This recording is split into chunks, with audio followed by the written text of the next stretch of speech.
POCSO act में हुई FIR. नमस्कार दोस्तों, आप सभी जानते हैं जिस तरीके से सुप्रीम कोर्ट ने कुछ दिनों पहले पॉस्को एक्ट लाया था, उसके लिए एक एफआईआर एकता कपूर की, जो एक बहुत बड़ी सेलिब्रिटी है, उनके खिलाफ एक एफआईआर हुई है मुंबई के अंदर। आज इन्हीं सब बातों को समझने के लिए कि उस एफआईआर में क्या क्या कंडीशंस हो सकती हैं और क्या क्या एकता कपूर के आने वाले समय में मुश्किलें बढ़ सकती हैं, उसके लिए हमारे साथ जुड़ गई हैं एडवोकेट श्रुति जी, जो कि सुप्रीम कोर्ट की वरिष्ठ अधिवक्ता है। आज हम इनसे समझेंगे कि जिस तरीके से एकता कपूर के खिलाफ एफआईआर हुई है पॉस्को एक्ट में, उससे क्या मैसेज समाज में जाएगा और आने वाले समय में किस तरीके से बॉलीवुड और वेब सीरीज अपने आने वाले कंटेंट में और सावधानी बरतेंगे। नमस्कार श्रुति जी, आपका हमारे पब्लिक वॉइस के पे बहुत बहुत स्वागत आज जैसे आप डिस्कस कर रहे हैं कि एकता कपूर पे जो केस है, अब जी इनकी जी जितनी वेब सीरीज आप देखेंगे, सब कोई सीरीज कहीं ना कहीं हमारे कल्चर को डेफिनेटली डैमेज कर रहा है, क्योंकि वो रियलिटी से बहुत बियॉन्ड है। जी रियलिटी को वो कहीं शो नहीं कर रहे, और रियलिटी से बाहर जाके अब तो जो उनकी सीरीज आई, जैसे गंदी बात वाला वेब सीरीज आई, ऐसी सीरीज ये दिखा जी रहे हैं, ऐसे प्रोग्राम्स ला रहे हैं जिसमें बच्चों की पोर्नोग्राफी शो की जा रही है। एक्सप्लिसिट ऐसे कंटेंट दिखाए जा रहे हैं जिससे समाज खराब हो रहा है, सोसाइटी खराब हो रही है, नेगेटिव इम्पैक्ट बच्चों पे जा रहा है। ऐसी वेब सीरीज पे कोई कंट्रोल नहीं है। हमारे इंडिया में ओटीटी इस वक्त रेगुलेटेड नहीं है, जिसके कारण ये फ्री है कि कोई किसी भी वक्त कोई सा भी वेब सीरीज देख ले।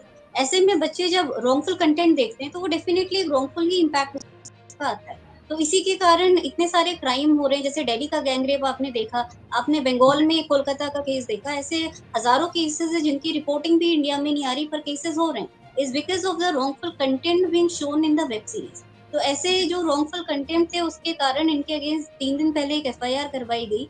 उस एफआईआर में इनके लिए ये है कि पॉस्को, जो कि 18 साल से बच्चों से नीचे तक के जो क्राइम होते हैं, उनके लिए जो पनिशमेंट्स हैं, उनको डील करता है। और पॉस्को के सेक्शन 13 पे, पॉस्को के सेक्शन 15 पे, और इंडियन पीनल कोड जो हमारा था 295 ए पे, इनके अगेंस्ट एफआईआर करी गई है। अब आप ये देखिए कि जो prevention of children from sexual offences act है हमारा, ये क्लियरली कहता है कि भाई आप ऐसे पोर्नोग्राफिक कंटेंट, मतलब कि कुछ भी एक्सप्लिसिट या ऐसा सेक्सुअल कंटेंट जो बच्चों को वल्गर उसमें दिखा रहा हो, ऑब्ससीनिटी शो कर रहा हो, सोसाइटी को डैमेज कर रहा हो, ऐसे कंटेंट को शो करना एक पीनल ऑफेंस है। तो सेक्शन 15 ये कहता है कि अगर आप पनिशमेंट देता है storage of pornographic material involving the child, तो ये हमारा एक मैटर है जिसमें कोई भी पर्सन अगर स्टोर कर रहा है, अभी रिसेंटली सुप्रीम कोर्ट का भी जजमेंट इस पे आया कि पोर्नोग्राफिक कंटेंट को मोबाइल में स्टोर करना भी अपने आप में क्रिमिनल ऑफेंस है।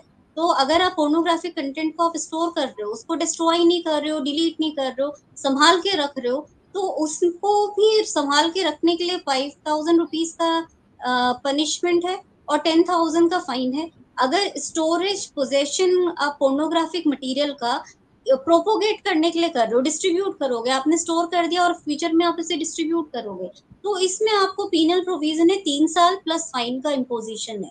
लेकिन अगर यही पर्सन इस पोर्नोग्राफिक कंटेंट को रख रहा है कमर्शियल पर्पस के लिए, बिकॉज आजकल चाइल्ड पोर्नोग्राफिक कमर्शियल लेवल पर ही एक क्राइम की तरह इवॉल्व हो गया, तो ऐसे जी केस में आप देखेंगे कि 5 इयर्स का पनिशमेंट है, और दोबारा कॉन्विक्शन अगर हो तो 7 इयर्स का पनिशमेंट है प्लस फाइन है। तो ये बहुत इंपॉर्टेंट था कि सुप्रीम कोर्ट ने भी इस पे जजमेंट दे दिया है कि भाई अगर आप ऐसे रखोगे स्टोरेज, तो कहीं ना कहीं ये शो करता है कि फ्यूचर में आप इसको कमर्शियल पर्पस के लिए भी रख सकते हो, या आप इसको फ्यूचर में दूसरों को फॉरवर्ड कर सकते हो। तो दोनों केस में आपको 5 से 7 साल तक का इम्प्रिजनमेंट दिया जाएगा। ये सेक्शन 15 है जो एफआईआर इनके अगेंस्ट हुई है।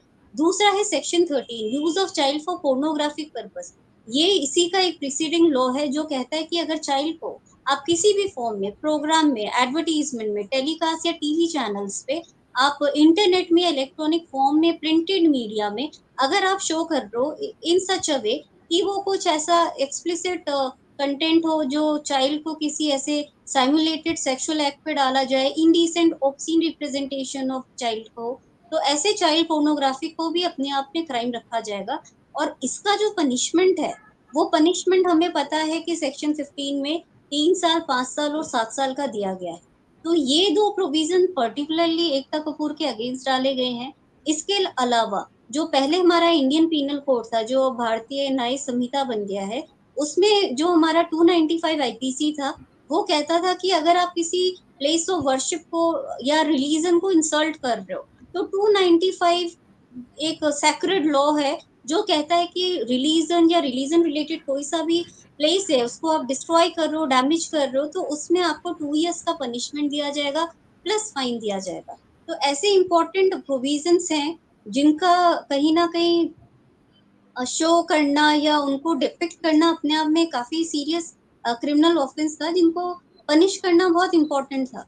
तो इस तरीके से हम देखेंगे कि जो क्राइम है उनको प्रिवेंट करने के लिए ऐसे एफआईआर करना इम्पोर्टेंट है। इसके अलावा सेक्शन 14 है punishment for using child for pornographic purpose. For example हमने कहा 13 में अगर आप चाइल्ड को यूज कर रहे हो पोर्नोग्राफी के लिए तो क्राइम है। अब वही जब आप उसको पनिशमेंट के फॉर्म में देखेंगे तो पनिशमेंट है 5 साल का इम्प्रिजनमेंट प्लस अगर दोबारा आप पनिश हो रहे हो कॉन्विक्ट हो रहे हो तो 7 साल का। और जो भी इस चाइल्ड और चाइल्ड को पोर्नोग्राफिक पर्पस के लिए क्राइम कर रहे हैं सेक्शन 3 में 5 में 7 में या 9 में, तो डायरेक्टली फिर पोर्नोग्राफी के ऐसे ऑफेंसेस में आपको पनिशमेंट दिया जाएगा। जैसा कि हमने सेक्शन 15 में कहा, हमने सेक्शन 15 में punishment for storage of pornographic material का। तो इस तरीके से हमारा क्या कहते हैं पोर्नोग्राफी का जो सर्कुलेशन है उसे प्रिवेंट किया जा सकता है। सेक्शन 19 हमारा पॉस्को का कहता है रिपोर्टिंग ऑफ ऑफेंसेस। ये कहता है कि कोई भी पर्सन जो ऐसा क्राइम कर रहा है आप उसे स्पेशल जुवेनाइल पुलिस यूनिट में भेज सकते हैं। इंफॉर्मेशन अगर आपको पता चल रहा है कि चाइल्ड पोर्नोग्राफी चल रही है और क्राइम हो रहा है। दूसरा आप इसको भेज सकते हैं लोकल पुलिस में। और ऐसा कोई सा भी रिपोर्ट अगर है तो उसको आप नंबर और रिकॉर्ड में राइटिंग में डाल सकते हैं और इन्फॉर्मेंट को इन्फॉर्म कर सकते हैं। पुलिस यूनिट को बुक में जाके एंट्री करा सकते हैं। इसमें कोई टेक्निकल लीगल लैंग्वेज डालने की जरूरत नहीं है, आप सिंपल लैंग्वेज में लिखवा सकते हैं। जुवेनाइल जस्टिस विंग को अगर आप देते हैं तो उनको राइटिंग में आप दीजिए ताकि वो चाइल्ड को शेल्टर में प्रोवाइड कराए। जैसे कोई चाइल्ड है उसको ट्रैफिकिंग हो गया है या चाइल्ड को किडनैप करा के ऐसे क्राइम कराए जा रहे हैं तो जुवेनाइल जस्टिस सबसे पहले तो उस चाइल्ड को रेस्क्यू कराएगा और फिर शेल्टर में ले जाके नियरेस्ट हॉस्पिटल में ले जाएगा विद इन 24 आवर्स और इसकी रिपोर्ट भी भेजेगा। इसके बाद स्पेशल जुवेनाइल जस्टिस या जो पुलिस का यूनिट है वो बिना डिले करवाए 24 आवर्स के अंदर चीफ वेलफेयर कमेटी और स्पेशल कोर्ट और जहाँ पे स्पेशल कोर्ट डेजिग्नेटेड है उनको जाके ये प्रोवाइड कराएंगे इंफॉर्मेशन। उसके बाद जो इन्फॉर्मेशन दे रहा है उसपे कोई सिविल क्रिमिनल लाइबिलिटी नहीं डाली जाएगी क्योंकि अगर आप उन पे लाइबिलिटी डालोगे तो लोग फॉरवर्ड नहीं आएंगे। विसिल ब्लोअर्स जो है जो इन क्राइमों को प्रिवेंट करा रहे हैं जैसे एफआईआर जिन्होंने कराई वो इतने लाइमलाइट पर नहीं है बट उन्होंने एक सही काम करा है। वैसे ही जो ऑफेंस रिपोर्ट कर रहे हैं वो अपनी आइडेंटिटी चाहे तो रिवील करे चाहे कंसील करा सकते क्योंकि रिपोर्टिंग कराना सबसे इम्पोर्टेंट काम है। और रिपोर्ट जब होगा तभी क्या कहते हैं कोई भी क्राइम आगे बढ़े। इसके बाद हमारा सेक्शन 24 आता है रिकॉर्डिंग ऑफ द स्टेटमेंट्स। बच्चों को हॉस्पिटल लेकर के जुवेनाइल जस्टिस का यूनिट ले गए पुलिस यूनिट ले गए तो अब वो हमारे जो स्टेटमेंट है मैजिस्ट्रेट के आगे रिकॉर्ड करा जाएगा। पुलिस के आगे स्टेटमेंट्स नहीं दिए जाते, मैजिस्ट्रेट के आगे ही रिकॉर्ड किया जाएगा। सेक्शन 27 में बच्चे का मेडिकल एग्जामिनेशन करा जाएगा। फिर इसके बाद हमारा स्पेशल कोर्ट में ये मामला जाएगा सेक्शन 28 के अंदर। पब्लिक प्रोसिक्यूटर्स अपॉइंट होंगे और जिस भी तरीके के एविडेंसेस आएंगे कि रिकॉर्डिंग हमारे मोबाइल से है कि चाइल्ड पोर्नोग्राफी की तो उस चीज को कोर्ट में प्रेजेंट कराया जाएगा और कोर्ट के प्रेजेंटेशन के बाद उनको पनिशमेंट दिया जाएगा। पनिशमेंट जैसा हमने कहा ये सेक्शन 15 में हमने कहा सेक्शन 14 में हमने कहा ये प्रोविजंस आपको पनिशमेंट दिलाएंगे। तो ये मैडम ब्रीफ में एक प्रोसीजर है इस एफआईआर के लॉजिंग के बाद और पनिशमेंट तक जो ऐसे क्रिमिनल एक्ट्स पे कराए जाएंगे।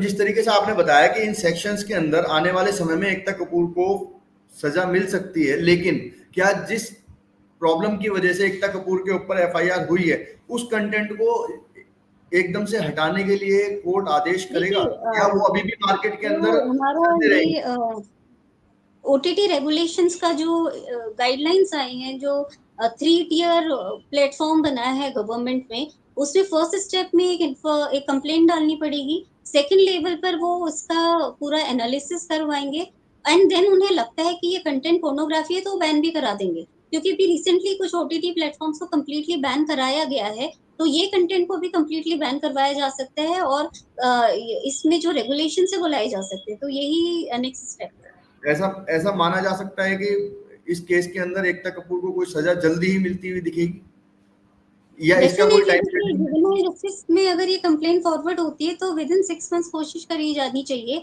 कि स्पेशल यूनिट के अकॉर्डिंगली एविडेंसेस भेजे जाएँ, प्रोसिक्यूशन शुरू कराया जाए, कोर्ट में ट्रायल चले और जल्द से जल्द पनिशमेंट हो, क्योंकि सबसे पहले तो इनको बंद कराना ज़रूरी है ताकि ये फर्दर सर्कुलेट ना हो। और अगर सेक्शन 13, 14, 15 के अकॉर्डिंग ये कंटेंट उनके पास सेव्ड मिलता है फॉर कमर्शियल पर्पस एंड ये प्रूव हो जाता है, तो डेफिनिटली पनिशमेंट भी आना चाहिए उन सब लोगों में जो रेवेन्यू अर्न करने के लिए, मनी अर्न करने के लिए बच्चों का लाइफ एक्सप्लॉइट कर रहे हैं। और उन बच्चों की लाइफ एक्सप्लॉइटेशन के अलावा जो बाकी का हमारा कल्चर है, जो बाकी के बच्चों या गर्ल्स, विमेन है जिन पे फर्दर क्राइम हो रहे हैं, वो भी इनिशिएट करा रहे हैं। तो इसके लिए मस्ट है कि इनको पनिशमेंट दिया जाए और इन पे स्ट्रिक्ट एक्शंस लिए जाएँ।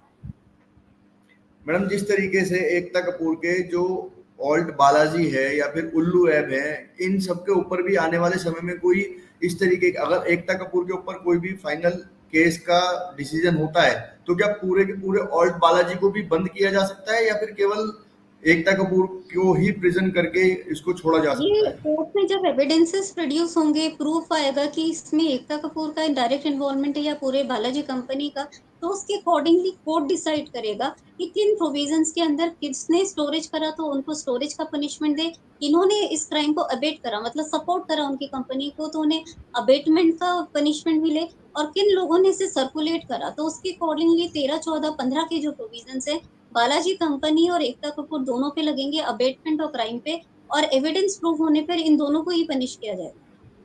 मतलब अगर आपकी माने तो सेक्शन 15 के अंदर 3, 5, 7 सालों की सजा अगर आरोप सिद्ध होता है तो इनको सजा दी जा सकती है। बिल्कुल दी जा सकती है। अगर आप फर्स्ट टाइम ये रख रहे हो कंटेंट तो फाइन और इम्पोज़िशन है, लेकिन जब आप इसको ट्रांसमिट कर रहे हो, प्रोपेगेट और डिस्प्ले कर रहे हो तो 3 साल का है। और अगर आप कमर्शियल पर्पज़ के लिए इसको सर्कुलेट कर रहे हो तो सेक्शन 15 क्लॉज़ 3 कहता है कि पहला पनिशमेंट कन्विक्शन में 5 साल का एंड फाइन एंड दूसरे बार कन्विक्शन में 7 साल। तो इस तरीके से 3 साल, 5 साल और 7 साल का पनिशमेंट सेक्शन 15 में डिवाइड करा गया है। जी मैडम, आज आप हमारे साथ जुड़े, आपने बताया कि जिस तरीके से एकता कपूर के ऊपर पॉस्को एक्ट में जो पहली एफआईआर एक सेलिब्रिटी के खिलाफ हुई है, उसके अंदर एकता कपूर को 3, 5, 7 साल की सजा आने वाले समय में देखने को मिल सकती है अगर ये आरोप उनकी कंपनी के ऊपर और उनके ऊपर सिद्ध होते हैं। आज आप हमारे साथ